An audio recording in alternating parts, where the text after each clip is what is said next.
دیکھو ایک انسان اور کتنی مشکلات کے اندر گھرا ہوا ہے، کہیں نفس کھڑا ہے، کہیں شیطان مقابلے میں آ گیا، حالات کا جبر الگ ہے، انسانی زندگی کے اندر مشکلات الگ ہے، تو پھر گھبرا کر کے ہم بیٹھ جائیں گے تو پھر ہم جو ہے وہ اپنی زندگی کا لطف کھو بیٹھیں گے۔ اس لیے ساری زندگی تلخیوں اور مشکلوں اور تکلیفوں کا سینہ چیر کے آگے بڑھنے کا نام ہی زندگی ہے۔ آئیے پھر قرآن مجید کے اس مضمون کو دیکھیے، لا اقسم بہذا البلد وانت حل بہذا البلد ووالد وما ولد، قسم ہے محبوب اس شہر مکہ کی، قسم ہے تیرے وجود مسعود کی، اور قسم ہے تیرے باپ ابراہیم کی، ہم نے انسان کو مشقتوں میں رہتا پیدا کیا۔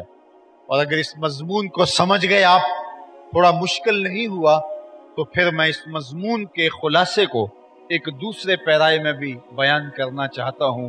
کیا میں نے اس خاکداں سے کنارہ جہاں رزق کا نام ہے آب و دانا، پلٹنا جھپٹنا جھپٹ کر پلٹنا لہو گرم رکھنے کا ہے ایک بہانہ۔ پھر یہ زندگی کی جولانگاہ کے اندر جو مشکلات کا کلیجہ چیر کے تم آگے بڑھتے ہو، یہ اپنے لہو کو گرم رکھنے کا ایک بہانہ ہوا کرتا ہے۔ ان آبلوں سے جی گھبرا گیا تھا، دل خوش ہوا ہے راستہ پرخار دیکھ کر۔ پھر حالات کی سختیاں دیکھ کر کے طبیعت کے اندر تیزی آ جاتی ہے اور انسان آگے بڑھتا اور بڑھتا ہی چلا جاتا ہے۔ پھر سنیے اس مضمون کو، لَقَدْ خَلَقْنَا الْإِنسَانَ فِي قَبَدٍ أَيَحْسَبُ أَن لَّن يَقْدِرَ عَلَيْهِ أَحَدٌ يَقُولُ أَهْلَكْتُ مَالًا لُبَدًا۔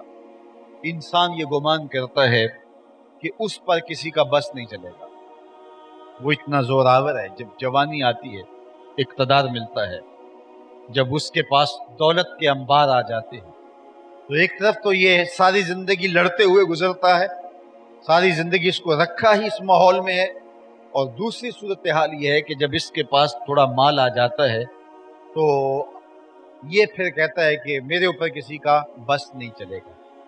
قرآن نے ایک شخص کی کہانی بیان کی، جب وہ چمڑے پہ کھڑا ہو جاتا تھا، گائے کے چمڑے پر کھڑا ہو جاتا اور لوگوں کہتا کہ میرے پاؤں تلے سے اس گائے کی کھال کو کھینچو، اور 10 آدمی اس کھال کو کھینچتے، اور وہ اتنے زور سے اس کے اوپر کھڑا ہوتا کہ وہ کھال ٹکڑے ٹکڑے ہو جاتی، لیکن جو کھال اس کے پاؤں تلے دبی ہوتی تو وہ کھال اس کے پاؤں سے نیچے سے سرکنے نہیں پاتی، اور وہ کہتا تھا یہ ہے میرا زور، یہ ہے میری طاقت۔